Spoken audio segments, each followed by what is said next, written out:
Durante la Edad Media, el invierno no era solo una estación difícil, era una amenaza real. Los campesinos, que ya vivían con lo mínimo, enfrentaban la llegada del frío con temor y resignación. No había calefacción, ni abrigo suficiente, ni seguridad. La nieve no caía como en un cuento, caía como una sentencia. Las noches se alargaban y las horas de luz eran pocas. El sol apenas calentaba, y el viento atravesaba las rendijas de las cabañas como cuchillas de hielo. Las casas eran de piedra o madera, muchas veces mal selladas. Con techos mal aislados, el frío se colaba sin pedir permiso. No existía el vidrio como lo conocemos hoy. Las ventanas eran pequeñas aberturas cubiertas con pieles, telas gruesas o tablas, que apenas detenían la corriente helada. Dormir no era descanso, era una lucha contra la congelación. El cuerpo temblaba no solo por el clima, sino también por el hambre. El invierno significaba escasez. Lo que se había cosechado en los meses cálidos debía durar, y si la cosecha había sido pobre, las familias pasaban hambre. El frío y la desnutrición caminaban juntos, debilitando a los más vulnerables, niños, ancianos y enfermos. Además, las enfermedades respiratorias eran comunes. Un simple resfriado podía transformarse en algo mortal. Sin conocimientos médicos adecuados, muchos creían que los espíritus o los pecados traían la desgracia, y recurrían a plegarias o amuletos para pedir protección. Sobrevivir al invierno era una cuestión de ingenio, resistencia y suerte. Cada año, los campesinos debían prepararse con antelación, porque cuando la nieve cubría el camino y el hielo se apoderaba del aire, ya era tarde. Solo aquellos que conocían los secretos del calor y la colaboración podían resistir. Y es allí, en esa necesidad, donde nacieron los trucos y costumbres que harían posible la supervivencia. En un mundo donde el frío podía matar, los campesinos medievales aprendieron a construir no con lujo, sino con astucia. Las casas no eran espaciosas ni cómodas, pero estaban pensadas para resistir lo esencial, el invierno. Y aunque a nuestros ojos puedan parecer precarias, escondían en su simplicidad una sabiduría transmitida por generaciones. El secreto estaba en cómo aprovechar cada rincón. Las viviendas eran pequeñas, con techos bajos para que el calor no se dispersara. Las paredes se levantaban con piedra o madera, pero el aislamiento no venía de grandes avances tecnológicos, sino de mezclas rudimentarias, arcilla, barro y estiércol animal, que sellaban las juntas y bloqueaban el paso del aire helado. Esta combinación no solo protegía del clima, también era abundante y gratuita. El centro de la casa era el fuego. Un fogón de leña se mantenía encendido casi todo el día. No solo servía para cocinar, sino que era el corazón térmico del hogar. Las familias se reunían a su alrededor para calentarse, conversar y hasta dormir.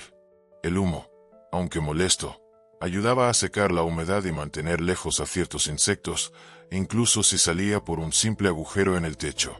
Las ventanas eran mínimas, por una razón clara: dejar pasar la menor cantidad posible de aire frío. Se tapaban con telas gruesas, pieles o madera, y solo se abrían cuando era estrictamente necesario. Incluso durante el día, muchas casas medievales eran oscuras, pero la oscuridad era un precio aceptable si eso significaba conservar el calor. Dormir era una estrategia colectiva. Varias personas, a veces toda la familia, compartían la misma cama o el mismo espacio reducido. El calor corporal era el último recurso. Nadie dormía solo si quería amanecer con vida. Estas casas no tenían nada de sobra. Cada detalle respondía a una necesidad. Y en ese diseño rústico y aparentemente simple, se escondía la clave para desafiar el invierno, noche tras noche.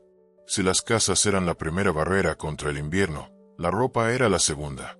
Y en la Edad Media, no se trataba de moda, sino de supervivencia. Los campesinos no contaban con armarios llenos ni tejidos modernos, pero desarrollaron una forma muy particular de vestirse que combinaba necesidad, ingenio y resistencia. La regla era simple: capas. Cuantas más, mejor. Una sola prenda gruesa no bastaba, porque el frío se colaba por cualquier espacio. En cambio, varias capas delgadas creaban bolsas de aire entre una y otra, lo que ayudaba a conservar el calor del cuerpo. Una camisa de lino, encima un chaleco de lana, luego un sayo de tejido más tosco, y al final una capa exterior. Todo eso, sostenido con cordones, cinturones o nudos improvisados. La lana era el material estrella. Aunque picaba y a veces olía mal, era cálida e incluso húmeda, y resistente al uso diario. Los campesinos también usaban pieles de animales, especialmente para cubrir los pies, las manos o la cabeza. Los sombreros de fieltro o los gorros hechos a mano eran esenciales, porque el calor corporal se escapa rápidamente por la cabeza. No llevar algo allí era casi una sentencia. Los zapatos eran otro desafío. Eran de cuero duro o madera, y no estaban diseñados para proteger contra la nieve. Por eso, un truco muy común era rellenarlos con trapos, paja o incluso pedazos de tela húmeda que luego se congelaban formando una segunda suela. Así, aislaban el pie del suelo helado. También usaban calzas gruesas y enrollaban los tobillos con tiras de tela. Incluso el cabello cumplía una función térmica. Muchas veces, los campesinos evitaban lavarse durante el invierno para no perder esa capa aceitosa que, aunque sucia, ayudaba a conservar el calor. El aseo quedaba para la primavera. Cada prenda, cada nudo, cada remiendo, respondía a una batalla contra el frío. Era vestirse no para verse bien, sino para seguir vivo. Y cada campesino sabía que, en invierno, un simple error podía costar caro. En el crudo invierno medieval, la comida no solo era sustento, era defensa. El cuerpo necesitaba calor, y ese calor venía, muchas veces, de una olla humeante en el centro del hogar. Comer no era un placer, era una necesidad vital. Y los campesinos sabían que lo que ponían en su boca podía significar la diferencia entre soportar el frío o ceder ante él. Durante los meses fríos, los cultivos desaparecían y no había frutas frescas ni verduras tiernas. Todo lo que se tenía debía ser almacenado desde antes. Las despensas campesinas estaban llenas de alimentos que podían resistir el paso del tiempo. Cereales, raíces, legumbres secas, cebollas, ajos y especialmente nabos, un tubérculo duro pero fiel. La col fermentada también era común, lo que siglos después llamaríamos chucrut. El pan era una base esencial, aunque no siempre se hacía con trigo. A menudo se mezclaban harinas de centeno, avena o incluso corteza molida. Se horneaba en cantidades, se conservaba en lugares secos. Cuando se endurecía demasiado, lo mojaban en sopa o leche caliente, si la había. Las sopas eran el plato estrella. Cualquier cosa que pudiera hervirse era bienvenida. Huesos, trozos de grasa, verduras viejas, pan duro. El resultado era un caldo denso, tibio, que llenaba el estómago y elevaba la temperatura interna del cuerpo. También preparaban gachas, una especie de papilla hecha con agua y cereales que, aunque insípida, era nutritiva. La grasa animal era oro líquido. Manteca, cebo o trozos de tocino eran agregados a casi todo, no por sabor, sino por energía. El cuerpo necesitaba calorías para luchar contra el frío. En menor medida, algunos tenían acceso a leche o queso curado, especialmente si criaban sus propios animales. El alcohol jugaba un papel ambiguo. La cerveza casera, el hidromiel o pequeños licores eran frecuentes en las noches más frías.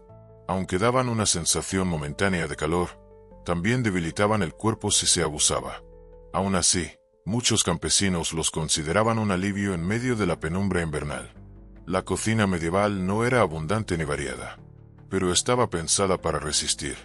Y cada cucharada, cada trozo de pan o sorbo caliente, era una forma de seguir adelante un día más. En la Edad Media, sobrevivir al invierno no era solo cuestión de técnica, de paredes gruesas o ropa de lana. Había algo más, algo invisible pero esencial, el vínculo humano. La comunidad. En esos meses donde el viento aullaba entre los árboles y la nieve sepultaba los caminos, lo único que quedaba era la cercanía de los otros. La unión no era una opción, era la única forma de no rendirse. Los campesinos no vivían como individuos aislados. Compartían el pan, el fuego, los espacios y las historias. Si una familia se quedaba sin leña, otra la compartía. Si alguien enfermaba, el resto del pueblo se organizaba para ayudar. En tiempos de escasez, la generosidad era una forma de resistencia, porque el frío más temido no era el que entraba por las rendijas de la casa, sino el que congelaba el alma cuando se vivía en soledad. Las creencias también ofrecían abrigo. La fe era un refugio cuando todo parecía perdido.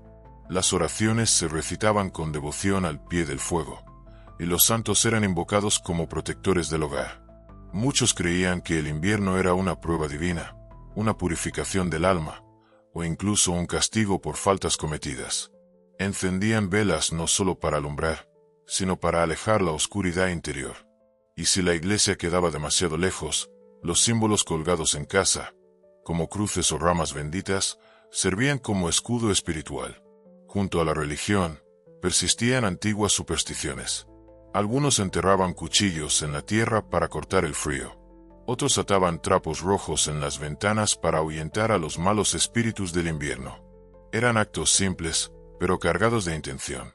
Porque cuando todo parece amenazarte, creer en algo puede ser la chispa que mantiene viva la esperanza. Y así pasaba el invierno, año tras año. Con trucos rudimentarios, comida modesta, ropa remendada y techos agrietados. Pero también con abrazos, rezos, cuentos y miradas cómplices entre vecinos. Sobrevivir no era una hazaña individual, era una obra colectiva, tejida con manos sucias, corazones firmes y una fe que se negaba a apagarse. Hoy, al mirar hacia atrás, no vemos solo pobreza o necesidad. Vemos sabiduría. Vemos una forma de vida donde lo esencial no era lo que se poseía, sino lo que se compartía. El calor, al final, no venía solo del fuego. Venía de las personas.